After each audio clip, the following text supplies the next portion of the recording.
Olá, seja bem-vindo, seja bem-vinda a mais um Horizonte Debate.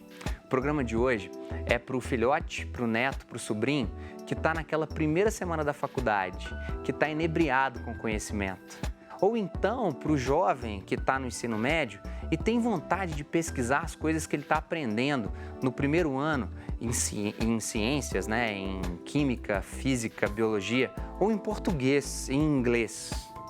A área científica no Brasil, a gente sabe, passa por um período de crise. Recursos da coordenação de aperfeiçoamento de pessoal de nível superior, a CAPES, que é o nome dessa instituição, tiveram uma redução de 30%, fora o novo diretor, que acredita no criacionismo. Além disso, as taxas destinadas para a compra de insumos, ou seja, os produtos e os equipamentos que são utilizados para fazer pesquisa, a partir do Conselho Nacional de Desenvolvimento Científico e Tecnológico, tiveram cerca de 80% de cortes. Segundo dados divulgados pela Fundação Nacional da Ciência dos Estados Unidos, o Brasil está em 11º lugar no ranking de publicações científicas no mundo. Além disso, um relatório apresentado pela empresa Clarivate Analytics aponta que 15 universidades brasileiras, todas públicas, geram mais da metade da ciência do país. Entretanto, desde 2014, o Ministério da Ciência, Tecnologia, Inovações e Comunicações passa por diversos cortes de recursos. Nós falamos disso aqui no Horizonte Debate com os reitores do Cefet e do IF. Isso mostra que teremos um possível desmonte na ciência do país. Você acredita que teremos? Para debater conosco sobre esse assunto, recebemos no estúdio Caio Lara, mestre e doutor em Direito e professor universitário. O Caio já esteve aqui conosco no Horizonte Debate. E como esse programa é construído pelos telespectadores e pelas pessoas que estão aqui, foi o Caio que sugeriu esse programa, missão dada, missão cumprida. Caio. Paulo Sérgio Beirão, diretor de Ciência, Tecnologia e Inovação da Fundação de Amparo à Pesquisa do Estado de Minas Gerais, uma instituição tão importante, a FAPEMIG, e Antônio Carvalho Neto, professor do Programa de Pós-Graduação em Administração da PUC Minas e bolsista de produtividade do Conselho Nacional de Desenvolvimento Científico e Tecnológico, o antigo CNPq. Senhores, eu queria começar esse nosso debate com o convite que eu havia feito para a família que está assistindo a gente agora. Caio, o menino que está na primeira semana da faculdade, ele está achando tudo maravilhoso. O conhecimento, os professores, um debate mais franco frente ao conhecimento. Ou aquele menino que saiu do 9º ano do ensino fundamental e ele está agora na faculdade, está agora no ensino médio, e a matéria de ciências foi dividida em química, física e biologia. O que é o pensamento científico, Caio? O que é isso? Bom, Jairo, antes de mais nada, eu queria agradecer a oportunidade de estar aqui no seu programa mais uma vez. Também tenho que mandar o meu abraço para todas as minhas turmas lá da graduação em Direito, da Escola Superior Dom Helder Câmara, que estão assistindo o programa hoje, Também mandar um abraço para minhas turmas de pós-graduação em Direito e Tecnologia da Faculdade Arnaldo. E ainda um grupo de professores da Esquema Business School da França, que está criando aqui em Belo Horizonte um projeto muito legal de inteligência artificial e direito, um projeto que eu tenho a honra de participar. Massa. Então, Jairo, o que é o pensamento científico? O encantamento com a ciência, ele é nítido nas pessoas que ingressam no curso superior.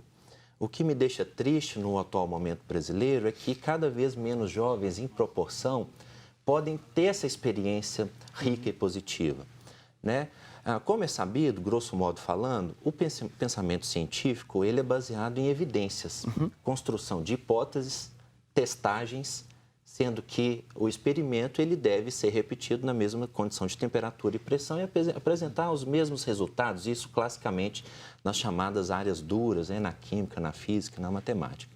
Para nós das humanidades, das ciências sociais aplicadas, da filosofia, do direito, a conversa ela é um pouco diferente.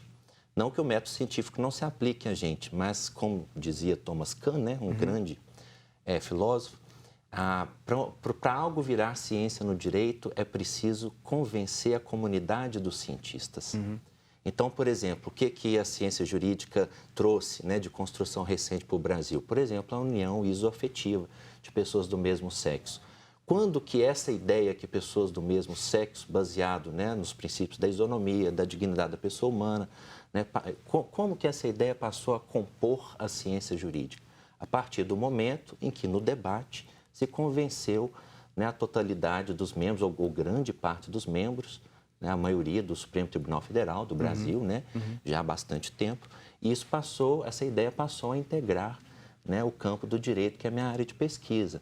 Então, cada seara ela tem as suas especificidades, né, quanto à questão relativa ao método, mas, em geral, é isso mesmo.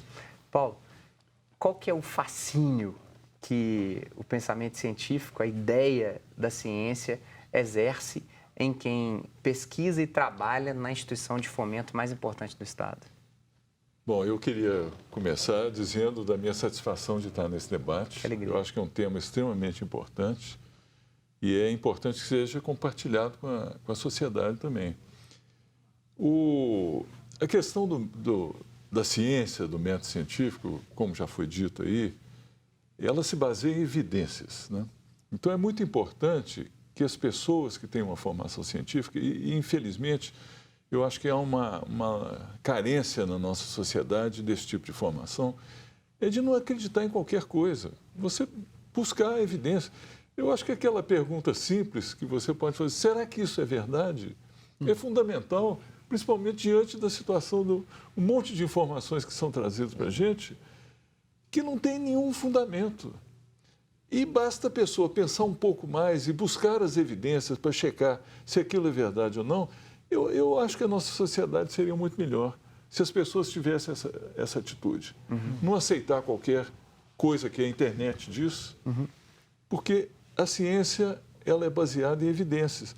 É baseada, inclusive, no questionamento mesmo. A ciência, se ela não evoluiria se ela simplesmente se contentasse em, não, tudo que a gente sabe é isso mesmo e vamos, pronto, acabou. Não ia evoluir mais. Na verdade, a ciência, ela se nutre, ela cresce em função das dúvidas. Se a gente chegasse e pensasse, não, isso aqui, todas as doenças são conhecidas. Não, é exatamente as dúvidas que a gente tem que faz a gente conhecer mais e atacar os problemas. A minha origem, inclusive, de formação é na área biológica, né? Então, eu tenho até um viés um pouco mais experimental até do que da área, eu chamaria mais próximo das duras, né? Das ciências duras. Professor Antônio, o fascínio pelo método científico, tocando o coração das pessoas que estão agora assistindo a gente, como que isso te toca? Olha, primeiro agradecer por estar aqui, a oportunidade, aprendendo com os colegas e debatendo, né? Eu sou da área de administração, né, gestão de negócios, né, na área de recursos humanos, praticamente há uns 25 anos que eu faço pesquisa com FAPEMIG, apoio da FAPEMIG, CNPq, né, CAPES e tal, mais até do CNPq, mais ultimamente, e alguma até do setor privado, já tinha no financiamento de um banco aí, Banco Real, o presidente era um cara interessante e estava achando as pessoas muito infelizes e bancou uma pesquisa para a gente sobre isso, lá, muito interessante, nós ficamos 2 anos aí, mas você fala do fascínio, a nossa área é humana, né, é ciências sociais aplicadas, como do colega do direito, né, e aí, na nossa área, no mínimo, toda a verdade é provisória, né, até que você consiga avançar no conhecimento com a outra coisa e tal, né. Mas, assim, o que a gente vê, os alunos, que a gente fica triste é com a falta de bolsa, porque, por exemplo, bolsa é exatamente, às vezes, o aluno brilhante, é o aluno que já... É o aluno que não tem condições, mas ele escreve bem, ele está a fim de pesquisar, de publicar. São os estudantes que vêm para a gente, às vezes, que não têm condição de pagar a universidade, a PUC, e são brilhantes, porque já passaram, já são 1 entre 1000, né? E precisam só de uma oportunidade. E nós temos casos aqui fantásticos de alunos que vieram, assim, tiveram bolsa, né? E estudaram, hoje são profissionais, são professores, passaram em universidades federais, hoje estão trabalhando em empresa grande, ganhando bem, foi uma mudança de vida, né? A partir da curiosidade que eles tiveram, né? Então, alguns pesquisam métodos, como melhorar as empresas, como que as empresas podem ter mais produtividade, com os empregados mais satisfeitos, o que significa satisfeito, o que significa inclusão do empregado, né? Você vai incluir uma pessoa, de fato, a diversidade dentro do corpo de trabalho, da força de trabalho, é mais produtiva do que a não diversidade, hoje em dia é mais criativa com a nova economia. Então a gente pesquisa isso tudo, por exemplo, vem a 4.0 agora, né? As plataformas digitais. O que vai ser do trabalho? O professor Antônio está se referindo impactos, né? à Revolução Industrial 4.0, que envolve um avanço tecnológico maior, melhor interação entre as pessoas, mais saúde. E se me permite uma partezinha, você falou uma coisa muito importante, porque o talento ele não tá restrito a uma classe socioeconômica, não. Ele existe em todas as classes. E a gente precisa dar oportunidade para isso. Não é só para o bem da pessoa, não, que já é suficientemente bom, mas para o bem do país.